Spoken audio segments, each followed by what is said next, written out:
बनारस में एक बड़े धनवान सेठ रहते थे। वह विष्णु भगवान के परम भक्त थे और हमेशा सच बोला करते थे। एक बार जब भगवान सेठ जी की प्रशंसा कर रहे थे, तभी माँ लक्ष्मी ने कहा। स्वामी, आप इस सेठ की इतनी प्रशंसा किया करते हैं, क्यों ना आज उसकी परीक्षा ली जाए और जाना जाए कि क्या वह सचमुच इसके लायक है या नहीं। ठीक है, अभी सेठ गहरी निद्रा में है। आप उसके स्वप्न में जाएं और उसकी परीक्षा ले लें। अगले ही क्षण सेठ जी को एक स्वप्न आया। स्वप्न में धन की देवी लक्ष्मी उनके सामने आई और बोली। हे मनुष्य, मैं धन की दात्री लक्ष्मी हूँ। सेठ जी को अपनी आंखों पर यकीन नहीं हुआ। बोले, हे माता, आपने साक्षात अपने दर्शन देकर मेरा जीवन धन्य कर दिया है।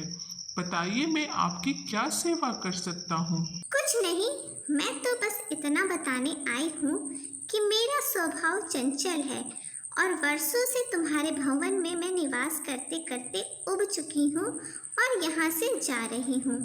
मेरा आपसे निवेदन है कि आप यहीं रहें, किंतु अगर आपको यहाँ अच्छा नहीं लग रहा है तो मैं भला आपको कैसे रोक सकता हूँ। आप अपनी इच्छा अनुसार जहाँ चाहे जा सकती हैं। और माँ लक्ष्मी उसके घर से चली गई। थोड़ी देर बाद वे रूप बदलकर पुनः सेठ के स्वप्न में यश के रूप में आई और बोली। सेठ, मुझे पहचान रहे हो? नहीं महोदय, आपको नहीं पहचाना। मैं यश हूँ।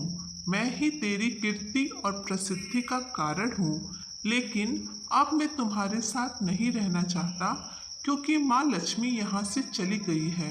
अतः मेरा भी यहाँ कोई काम नहीं। ठीक है, यदि आप भी जाना चाहते हैं तो वही सही। सेठ जी अभी स्वप्न में ही थे। उन्होंने देखा कि वह दरिद्र हो गए हैं और धीरे धीरे उनके सारे रिश्तेदार व मित्र भी उनसे दूर हो गए हैं। यहाँ तक कि जो लोग उनका गुणगान किया करते थे, वो भी अब बुराई करने लगे हैं। कुछ और समय बीतने पर माँ लक्ष्मी धर्म का रूप धारण कर पुनः सेठ के स्वप्न में आई और बोली। मैं धर्म हूँ।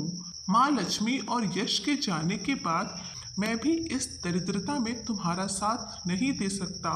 मैं जा रहा हूँ, जैसी आपकी इच्छा। और धर्म भी वहां से चला गया। कुछ और समय बीत जाने पर माँ लक्ष्मी सत्य के रूप में स्वप्न में प्रकट हुई और बोली।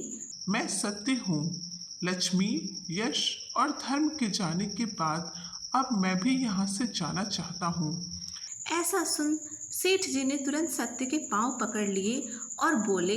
हे महाराज, मैं आपको नहीं जाने दूंगा।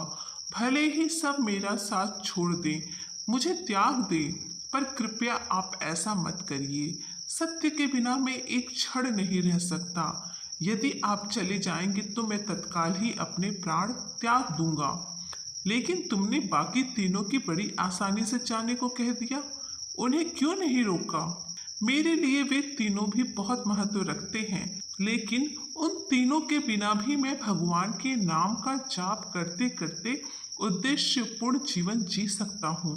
परंतु यदि आप चले गए तो मेरे जीवन में झूठ प्रवेश कर जाएगा और मेरी वाणी अशुद्ध हो जाएगी। भला ऐसी वाणी से मैं अपने भगवान की वंदना कैसे कर सकूंगा?